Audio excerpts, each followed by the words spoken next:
नमस्कार दोस्तों, आज के इस वीडियो में हम सुनेंगे माता संतोषी की कथा। माँ संतोषी को गजानन की पुत्री माना जाता है, इसीलिए पार्वती माँ संतोषी माँ की दादी माँ है और भगवान शिव शंकर माँ संतोषी के दादाजी हैं। माँ संतोषी जिसके नाम पे ही संतोष का पाठ छुपा है, इन्हें प्रेम, क्षमा, खुशी, शांति, आशा और सबसे बढ़कर आत्म संतोष का प्रतीक माना गया है। यह मान्यता है कि माँ संतोषी की व्रत को लगातार 16 शुक्रवार तक करने वाले भक्तों को जीवन में परम संतोष की प्राप्ति होती है। दोस्तों, माता संतोषी अपने भक्तों को पारिवारिक मूल्यों के साथ दृढ़ संकट की शिक्षा देती हैं। यह भक्तों को संकट से बाहर आने के लिए स्व प्रेरित करती हैं। माता संतोषी को दुर्गा माता की अवतार भी कहा जाता है। तो आइए सुनते हैं संतोषी माता की कथा। एक समय की बात है, एक वृद्ध स्त्री का एक ही पुत्र था। विवाह होने के बाद वृद्ध औरत अपने बहू से सारा घर का काम करवाती थी, लेकिन ठीक से उसे भोजन भी नहीं देती थी। पुत्र यह सब देखकर चुप रहता। बहू दिन भर उपले थेपती एवं चूल्हा चौका करती। बर्तन कपड़ों के बीच दिन बीत जाता, लेकिन सास का व्यवहार न बदला। इसी समय वृद्ध स्त्री का पुत्र काम के कारण परदेश चला गया। पुत्र के जाने के बाद सास का व्यवहार और बहू के प्रति और भी क्रूर हो गया। एक बार बहू मंदिर गई तो उसने देखा कि बहुत से स्त्रियां संतोषी माँ का व्रत कर रही थी। बहू ने स्त्रियों से व्रत की जानकारी ली। स्त्रियों ने बताया कि शुक्रवार के दिन नहा धोकर एक लोटे में शुद्ध जल लेना, गुड़ चने प्रसाद लेना, सच्चे मन से माँ का पूजन करना, खटाई भूल कर ना खाना। व्रत की विधि सुनकर बहू संयम से व्रत करने लगी।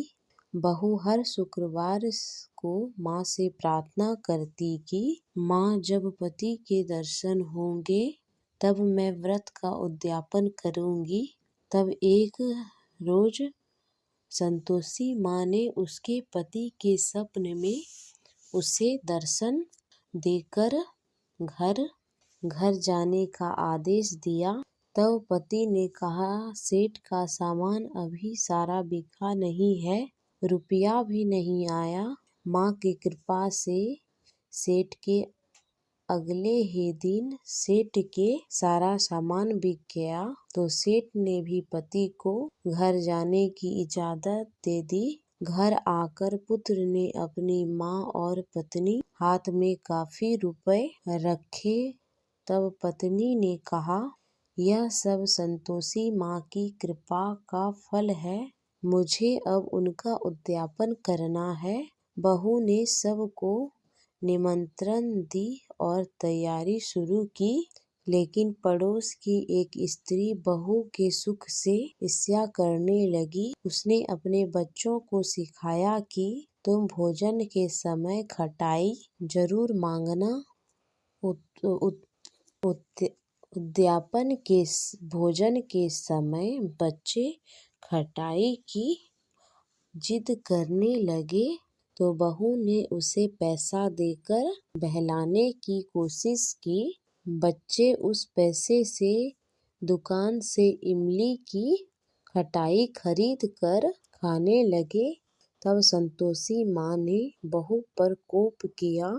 उसके बाद राजा के दूत पति को उसके पकड़कर ले गया। तो एक अन्य भक्त स्त्री ने बहू को बच्चे द्वारा खटाई खाने के बात बताई तो बहू तुरंत ही माँ के शरण में गई और माँ के सामने प्रण किया कि वे अगले वार को फिर से उद्यापन करेगी। यदि पति न आया तो भूखे रहकर अपनी जान दे देगी। संकल्प के बाद वह मंदिर से निकली तो राह में पति आता दिखाई दिया। पति बोला, इतना धन कमाया है, इसीलिए राजा ने कर के लिए बुलाया था, वह मैंने चुका दिया। फिर अगले शुक्रवार बहू ने पूरे विधि विधान से व्रत का उद्यापन किया। इससे संतोषी माँ प्रसन्न हुई और 9 माह के बाद उनके घर एक सुंदर और स्वस्थ बच्चा हुआ। अब सास, बहू, बेटा और बच्चा खुशी खुशी संतोष पूर्वक रहने लगे। हे संतोषी माता, जैसी कृपा आपने उस वृद्ध स्त्री के बहू पर की, वैसे ही कृपा इस कथा को कहते, सुनते और हुक्कारा भरते पर करना। जय संतोषी माता।